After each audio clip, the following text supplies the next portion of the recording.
Coming up on the premiere edition of Cannabis Coast to Coast News, California Governor Gavin Newsom shakes up the future of the hemp movement in his state with a proposal that would ban 90 to 95% of cannabinoid hemp products in California. Reaction from the US Hemp Roundtable's Kerry Hinkle in Washington, D.C. You know, this is clear government overreach from Governor Newsom on an issue that we heard that he had walked into a liquor store or grocery store and saw some beverages being sold and was appalled. Plus, 2 weeks ago, the DEA puts the brakes on the effort to reschedule cannabis for the next administration by postponing any hearing on rescheduling until after the November election. No surprise, according to NORML's political director, Morgan Fox. And there's really no statutory time limit on how long this stage of the process lasts. From the presidential campaign trail, former President Trump decides to support Question 3 for adult use in Florida, counter to his Republican governor friend, Ron DeSantis. And Berners Cookies brand inks the first wellness sponsorship with college football's USC Trojans. So what about the kids in college? Is it time to talk about rolling back the adult products age to 18 again? And MJ Biz Daily's magazine cover story in September analyzes the two candidates for president and who would be best for the industry, or is it just less worse? Plus, the race for the 25th legal state might be decided by voters in a number of states in the fall, with 11 asking their voters what they think about their medical or adult use program plans. Arkansas is one after collecting enough signatures to get their medical cannabis reform question on the ballot, while Nebraska follows by getting a medical program going in the state on their ballot initiative. But now it's time for the premiere of Cannabis Coast to Coast News, with reports from NECANN in New Jersey to the Pacific Coast states of Washington, Oregon, and of course, the Golden State of California. The first Cannabis Coast to Coast News with Alaina Pinto is next.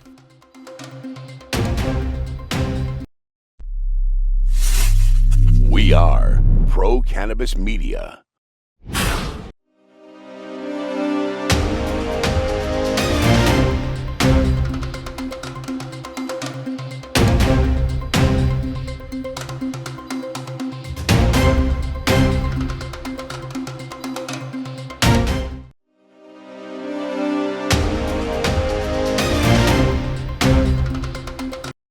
Hi, everyone. This is the premiere of Cannabis Coast to Coast News, Pro Cannabis Media's weekly roundup of the cannabis industry. I'm Alaina Pinto.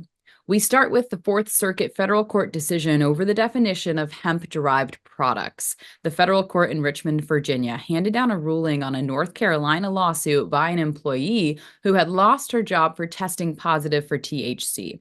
The plaintiff, Tanya Anderson, explained that in off-work hours that she was using hemp-derived CBD products bought legally at a store.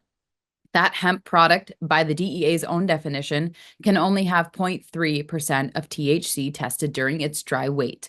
The cannabinoid in question here is THCO, a synthetically created chemical, and the court reprimanded the DEA's definition of hemp as complicated and inconsistent, especially when it comes to hemp products, and in this case, THCO.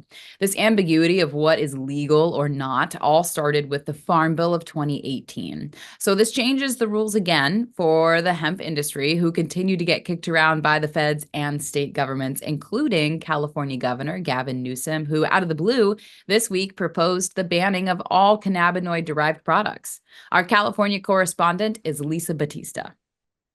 I'm Lisa Battista from the Flavor Co. with the California Cannabis Report for Cannabis Coast to Coast News. Governor Gavin Newsom is coming out swinging against intoxicating hemp with proposed emergency regulations that will halt the manufacture and sale of any products with a detectable level of THC or other cannabinoids, as well as limit package sizes to 5 servings and restrict sales to people 21 and over. This comes just weeks after Assembly Bill 2223, which proposed similar rules, died in committee. If the new rules go into effect, they will have a significant impact on both businesses and consumers in the state. More from Newsom.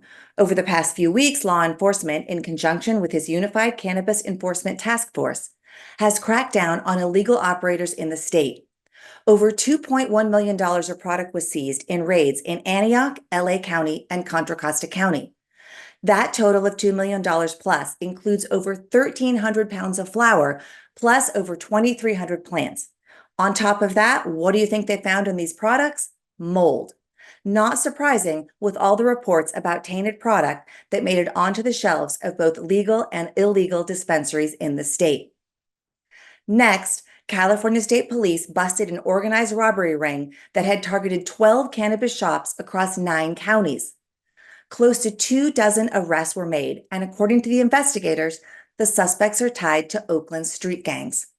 The group would steal the products, estimated worth over $1 million, and then sell them illegally.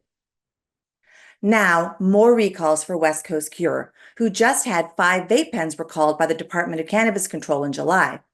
The new recalls include a Cure Pen premium THC oil vape cartridge and a live resin diamonds concentrate, both of which tested for the presence of chlorphenapir, a deadly pesticide. Dispensaries and consumers should check their batch numbers to ensure they don't have any of this contaminated product on hand. Finally, with all the disheartening news coming out of the Golden State, it's worth mentioning the anticipation for the upcoming Hall of Flowers, September 20th and 21st. Always a bright spot. We're looking forward to lots of positive vibes coming out of this event. That's this week's California Cannabis Report. I'm Lisa Battista from the Flavor Co. reporting for Cannabis Coast to Coast News.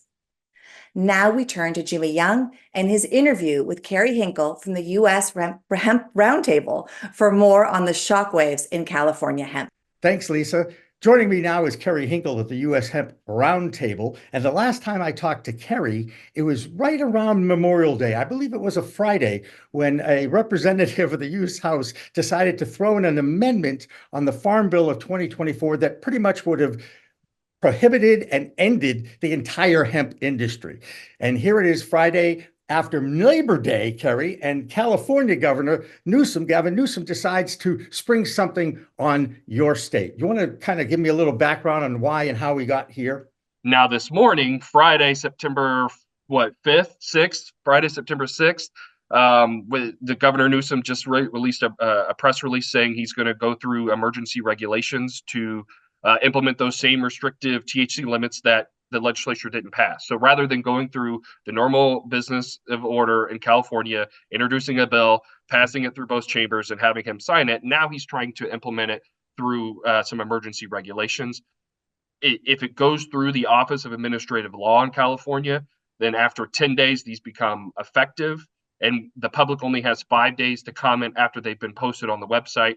As of 20 minutes ago, it's 11 Eastern. As of 20 minutes ago, they still weren't published. So this is all happening really quickly in live. I'm reacting, getting phone calls. We've been on the horn all day with our lobbyists in California to kind of react here. So, I think a lawsuit might be coming, Jimmy. This is clear government overreach from Governor Newsom on an issue that we heard that he had walked into a liquor store or grocery store and saw some beverages being sold and was appalled was the phrase I had heard. And, oh my gosh, what are we going to do? Somebody's drinking a 5 milligram THC beverage instead of drinking wine. The world's going to end now, right? So, again, there are some provisions that we are supportive of, but the way that this is happening to come from one person's office, there's some other kind of political inside rumblings that we've heard of cannabis folks really in the ear of the governor's office that want to create this monopoly for them. And the last point I want to make, I know I'm kind of going on here, but we've been working this issue for a long time, Jimmy, and it's really frustrating, is that not all regulated marijuana companies are against us. But that system has failed in California. They've got 1,000 or 2,000 registered dispensaries. I think 300 pay their bills and taxes, and yet the hemp industry is the one thriving. We've got, especially in the beverage side of things. Your soccer mom isn't going to want to go into a dispensary where they're selling 40% flour and bud and all that good stuff. But you know what she might do when she's picking up her bottle of wine at Total Wine? She might stop by and grab that 5 milligram, 10 milligram low dose beverage. She might drink that instead, right? That same consumer might at the grocery store pick it up on a retail shelf right? And again, if you sell these to 21 and over and make them right, label them correctly, etc., this is an environment and a world where these products can thrive. And what's happening right now is they're trying to take a market that's winning, that consumers like, and they're trying to, have the government pick winners and losers and force all these products into a failing dispensary market it's just asinine, and it's really frustrating to see, Jimmy. So again, I should get off my soapbox here. But no, you shouldn't. And I appreciate you sharing, because I hear the frustration, and it's the same frustration I share, because the law enforcement community, the law creative community, that our congressmen, our leaders in our federal government and in our state, cities and towns still consider anything with THC in it a drug. And again, that to me is the biggest hurdle to overcome, because it's a plant. It's like I keep comparing it to Robitussin. You can't go into a Walgreens or a CVS and buy Robitussin unless you're over 21 and walk out the door. Why can't they do that with hemp-derived products in gasoline stations, convenience stores, and supermarkets? Hello, it's the same freaking thing. It drives me nuts. It really does. And yet, it's still going, because everybody wants a piece of the pie, Kerry. Everybody sees money. We've got to get our share. And that goes down from the operators to the licensees to the regulators to the elected officials in our governments. You think you're frustrated? You work in the trenches. I just work in front of a camera and a microphone. You know what I mean? And I don't have to listen to anybody but myself, because I base it all on all the stuff that I read every week, 50 newsletters, talking to scientists, talking to botanists. And that's how we're going to segue into this next particular thing that happened this week, big week for hemp. What the heck is THCO? Okay, because I finally figured out what THCA is. I have a good definition of it, all right? When you inflame it, it gets you high, okay? That is pretty much the basics, right? But now a federal court in Virginia is basically saying the DEA's definition of hemp is ridiculous. It doesn't make any sense. What are we going to do now? Yeah. And I think it's in my non-lawyer opinion, this is a post-Chevron decision world, right? And so this is a circuit court saying, we don't have to recognize the authority of the DEA. They mentioned that in their answer there. So, that could bode well for a product like THCA flower as well. It's funny you mentioned that, because DEA also says THCA flower is illegal, but does this now apply to that same standard or not? So and what was announced earlier this week, as Kerry Hinkle said in the interview with Jimmy, all his industry wants is to get some guidance on the regulations that can protect their already existing billion-dollar market. Unfortunately, federal lawmakers and departments like the DEA and the FDA continue to delay.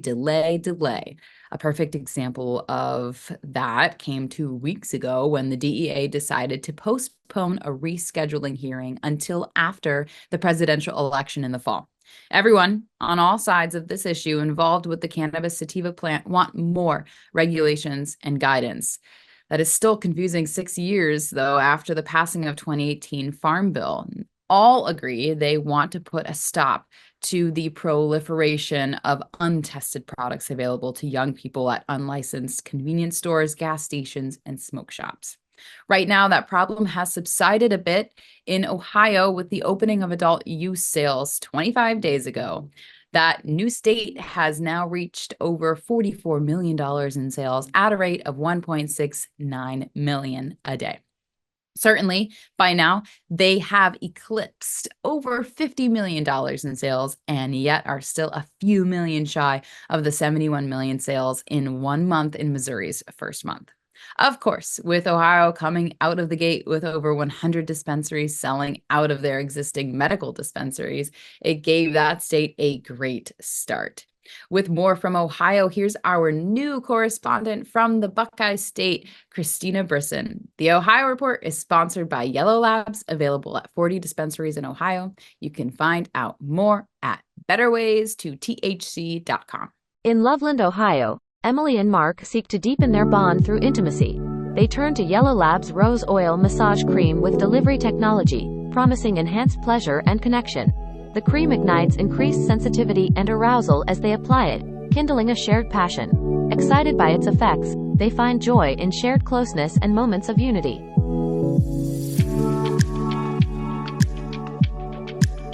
This is Christina Brisson with Over the Top Renovations with your Ohio Cannabis Report for Cannabis Coast to Coast News. This week, one of the first things we're going to touch on are the fines that adult use recreational facilities received just the past few weeks. Some of the reasons for those are Greenleaf, or The Botanist, was fined for advertising on an ice cream truck. Bloom was fined for advertising on something larger than 16 by 18 not attached to their building.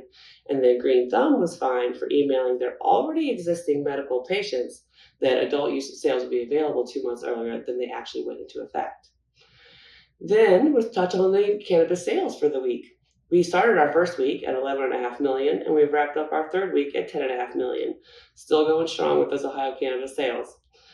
Also, for upcoming events, please go online and check out with Google and see what's going on in Canton and Cleveland in the next couple of months. We'll work on uploading these to our events page. Number of things going on, very affordable, good ways to get involved. Also, next week, I'll be attending a panel discussion here in Columbus about adult recreational use, and we'll go over some more details of some of those laws and what we actually are allowed to do here in Ohio. And I'd love to hear from you on what you want to know. And one more thing I want to touch on regarding to events is that there was an event that was canceled a few weeks ago, and I want to touch on why that was.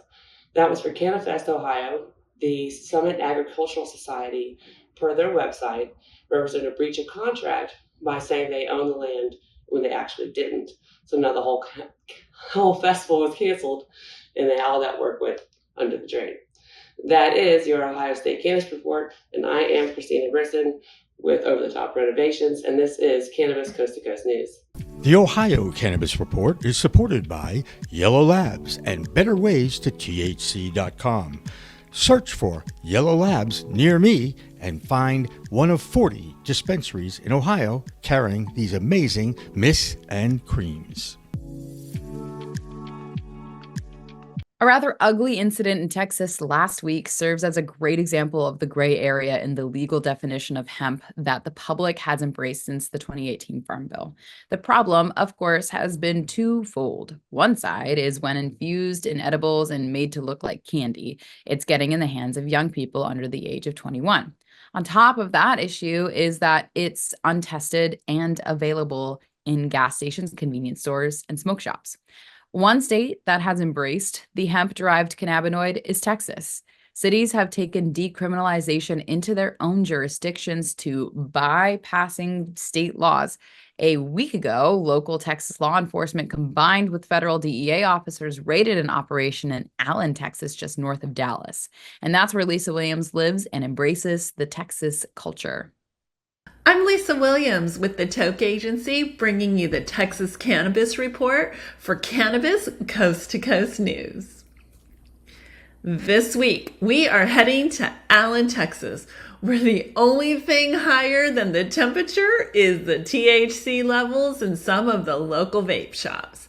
That's right. In a series of raids straight out of the Wild Wild West showdowns, the Allen Police Department teamed up with the DEA to crack down on 9 stores accused of selling potent THC products to minors.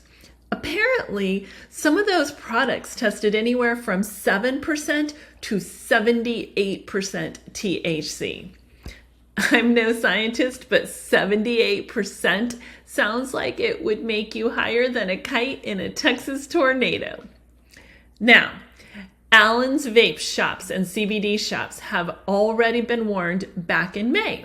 The police chief sent them a friendly reminder, which basically was a Texas version of y'all better get your act together. These stores were told the products didn't meet the legal limit of 0.3% THC. But it looks like some of these shops were playing a little too loose with the rules. So after a few undercover operations, yes, the police actually sent in minors to see if they could buy these products, because why not add a dash of sting operation to this Texas drama? The hammer came down. We're talking seizures of not only THC-laden products, but also cash registers, computers, and probably a few receipts from last year's inventory. 5 people were arrested, leaving the vape shop owners none too pleased. But hold on to your cowboy hats, because it ain't that simple.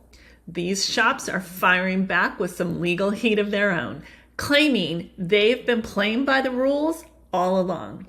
A lawyer representing 8 of these family-owned businesses said the police and the DEA overstepped their authority, accusing them of using intimidation tactics to scare off the legal hemp industry, which, let's be honest, has been living in a gray area here in Texas ever since hemp was legalized under the 2018 Farm Bill.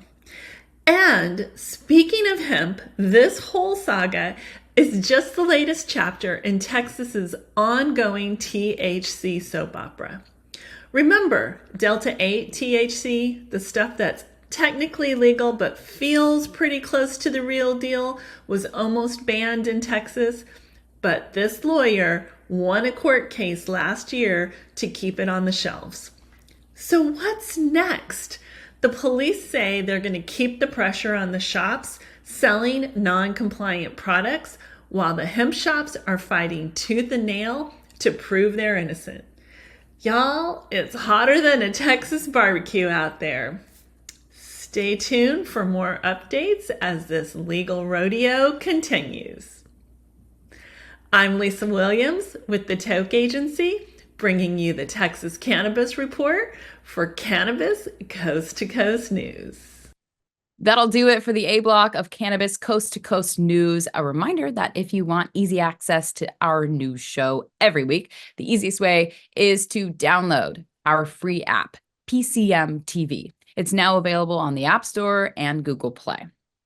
Soon, you'll hear more about promotions too, as we start to build more distribution outlets and platforms carrying our content.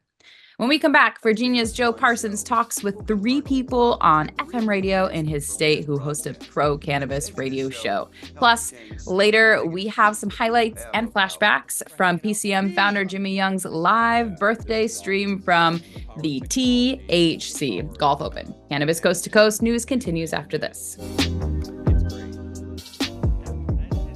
Ready to take your craft to the next level? Imagine faster extractions, purer products, and more profits. Sounds good, right? At Pure 5 Extraction, we've revolutionized cannabis extraction with our game-changing technology. No solvents, no heat, just the cleanest, most natural process on the market. Whether you're a boutique grower or a large-scale operation, Pure 5 has the tools to elevate your business worldwide. Visit pure5extraction.com today.